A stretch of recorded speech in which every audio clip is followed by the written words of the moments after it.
You've heard the reports. The globe is warming, and it's our fault, and the consequences will be terrible. But you should know there is another side to this story, and scientists who've tried to tell it are often threatened. Which makes me say, give me a break. The world is heating up fast, and we have ourselves to blame. Global warming is real, and we humans are almost certainly the cause. Books warn that the Earth is under fire. A suicidal planet's approaching a boiling point and a toxic burn. Children are frightened. I worry. My mom worries. The water might rise and it might flood the whole town. We won't be able to survive for long. And people say, since global warming is because of man, it must be fixed by man, now. Some say irreversible consequences are 30 years away. This ad council PSA says ignoring a coming crisis is like putting our kids in front of a train. That won't affect me. What are you most worried will happen? We'll all die. Are there some people who say this isn't true? Yes. Yes. Might they be right? No. How do you know they're not right? Well, because the Earth is getting hotter. Where do you learn this? I saw the Al Gore video. And the Oscar goes to An Inconvenient Truth. The global warming documentary featuring Vice President Al Gore has been seen by millions. People have proclaimed him a prophet, a cultural icon, a conquering hero. You are a true champion for the cause, Mr. Gore. And last week, he won a Nobel Peace Prize. The Oscars were followed by other worldwide media events. You are Live Earth. With all this hoopla, it's no surprise that 86% of Americans say global warming is a serious problem. Global warming is now, by anybody's measure, a crisis. But is it a crisis? Yes, the globe is warming, but is it really all our fault? And is it true that the debate is over? No. What you think you know may not be so.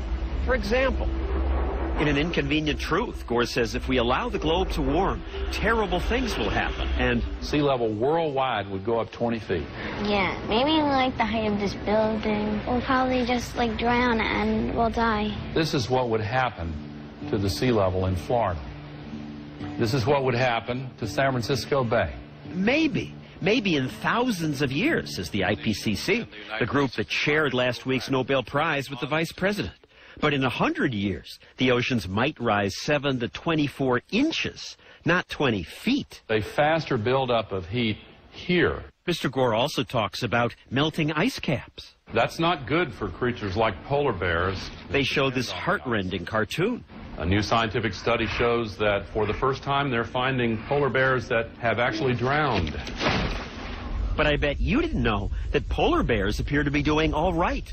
Future warming may hurt them, but right now the World Conservation Union and the U.S. Geological Survey say most populations of polar bears are stable or increasing. There is one relationship that is far more powerful than all the others. The most impressive demonstration in Mr. Gore's movie is the big graph of carbon dioxide levels. Here's what the temperature has been on our Earth. Now, one thing that kind of jumps out at you is, do they ever fit together? My goodness, I knew that carbon dioxide's thought to amplify temperature increases, but this shows a clear cause and effect. For 600,000 years, when carbon rose, so did temperature. It suggests that carbon levels control temperature. But the real inconvenient truth is that carbon increases came after temperature rose, usually hundreds of years later. Temperature went up first. I wanted to ask Mr. Gore about that and other things, but he wouldn't agree to talk about this. Why should he when he and others say The debate's over. The science is agreed upon. The debate is over and the science is in? It's absurd for people to say that sort of thing. It's really wrong. These scientists are among those who say the debate is by no means over. Right there. John Christie and Roy Spencer won NASA's Medal for Exceptional Achievement for figuring out how to get temperature data from satellites. They agree that the Earth is warmed. we all agree that it's warmed, I think. The big question is, and the thing that we dispute is it because of mankind? Climate changes, they point out. It always has, with or without man. Early last century, even without today's big output of carbon dioxide, the Arctic went through a warm period. The media fretted about that then, too. And Greenland's temperatures rose 50% faster in the 1920s than they're rising now. Some scientists say the warming may be caused by changes in the sun, or ocean currents, or changes in cloud cover, or other things we don't understand. The debate is not over. And anyway, who's to say that yesterday's temperature was the perfect one? If temperatures keep rising now, these scientists say we don't know that that will be all bad. The fact is, when the climate changes, there are gains and there are losses. But Tim Ball, who studies the history of climate change, points out that all we hear about is the bad news from the IPCC, that massive group of global warming scientists. 1,000 scientists. 2,000 scientists. 2,500 scientists say the globe is getting warmer, and we are to blame. There's the most unmitigated rubbish talked about. Paul Ryder of the Pasteur Institute and John Christie say they were members of the IPCC.